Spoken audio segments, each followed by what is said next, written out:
December 31st, 1775, the Battle of Quebec took place. But why? What were American troops even doing in Canada? In this episode, we are going to cover just that. Hello, friends, and welcome back to the History Revolution podcast. Remember, you can join our email list and stay up to date with all of our latest episodes, blogs, and specials by going to the link in the description. Now, let's get started.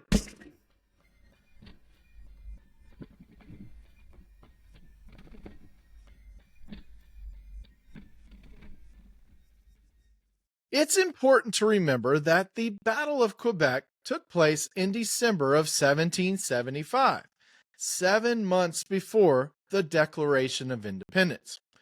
The American forces had experienced some success following Lexington and Concord. In New York, Ethan Allen and Benedict Arnold's combined force had seized Fort Ticonderoga from the British. The British technically defeated Massachusetts militia at the Battle of Bunker Hill, but the victory cost the Brits dearly. Even though the British had won the battle, the American militias had them surrounded in Boston. Shortly after the Battle of Bunker Hill, George Washington was appointed Commander-in-Chief of the Continental Army. Washington traveled to Boston, assumed command, and continued the siege of the British Army in Boston.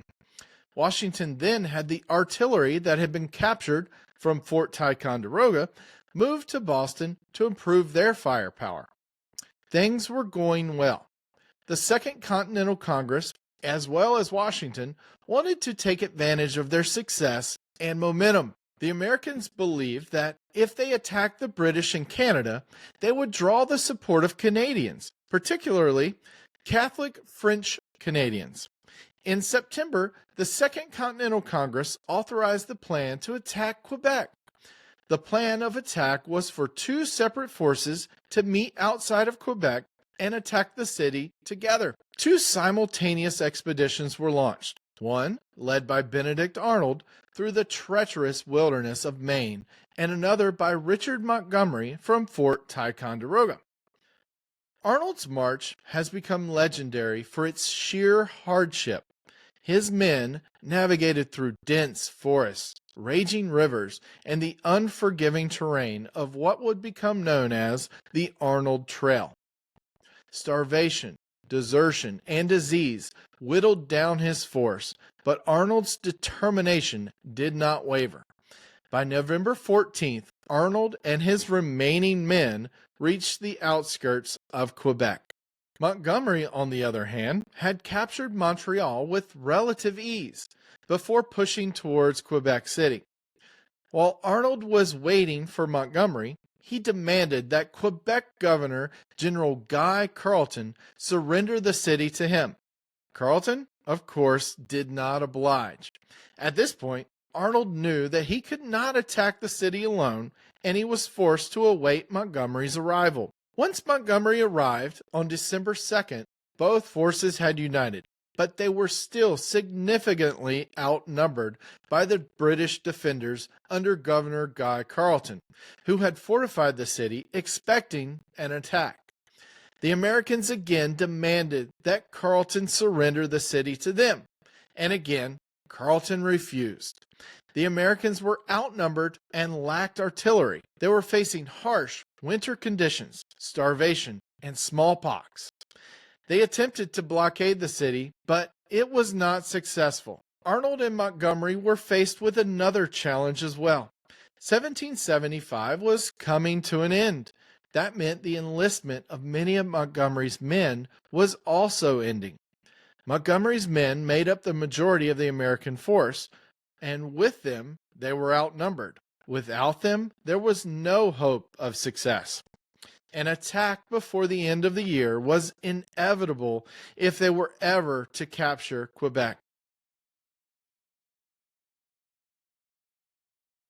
The wait is almost over. The History Revolution is proud to present our first homeschool history course, the Carolina Colony Before the Founding, where we focus on North and South Carolina history before the American Revolution. The Carolina Colony will be available January 20th. We are really excited for its release, and because we're so excited, we're making a special pre-sale offer to you. Between now and the course launch on January 20th, the Carolina Colony will be available for 25% off. You'll have access to an in-depth examination of the Carolina Colony, built-in quizzes, writing prompts, our worksheet library, as well as links to source material to continue your education. Click the link below to join the revolution.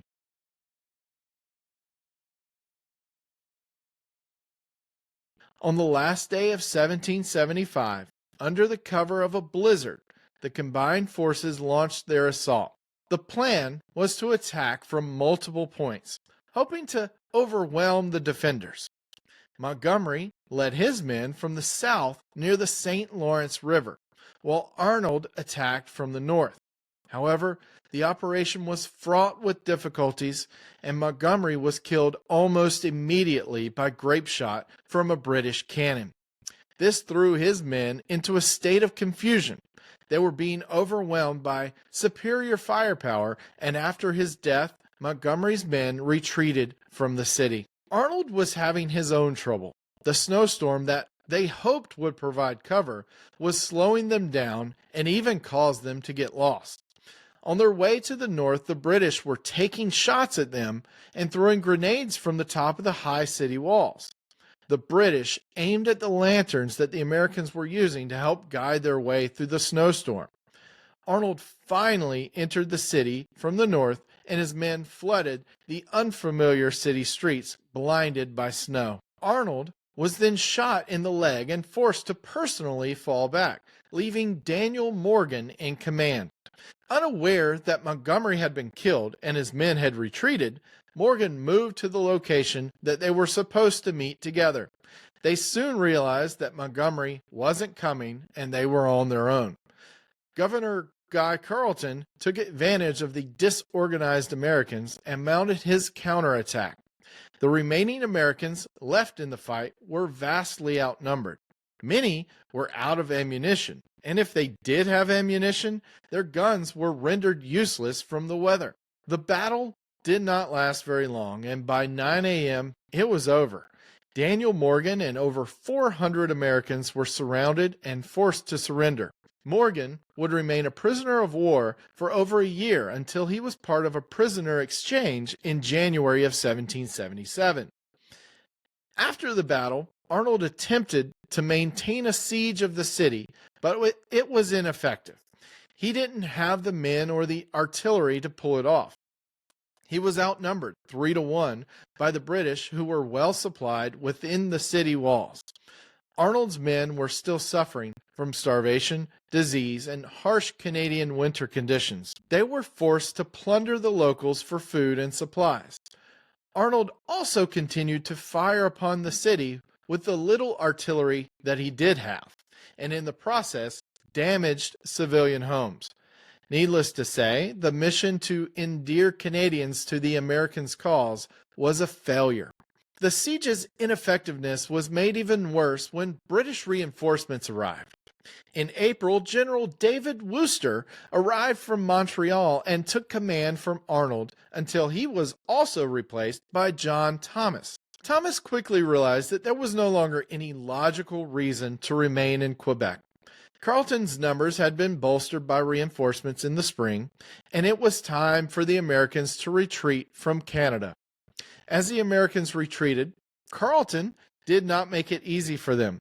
He sent attachments to attack the Americans as they fled, and the Americans were forced to retreat all the way back to New York. The Quebec campaign had been a failure. This was the first major defeat of American forces since the formation of the Continental Army. The Battle of Quebec was also the last American excursion into Canada during the Revolutionary War. Now, looking back, the Battle of Quebec underscores the courage, resilience, and missteps of early American military strategy. It was an operation driven more by hope than reality. The failure at Quebec was a harsh lesson for the American forces. It was a victory for the British morale, but the spirit of the American cause was not broken. The siege highlighted the logistical challenges of waging war far from home. It also highlighted the importance of unity and leadership and the need for better preparation and resources. For Canada, the battle solidified British control for the time being, although it also sowed seeds of future tension between French and English-speaking communities.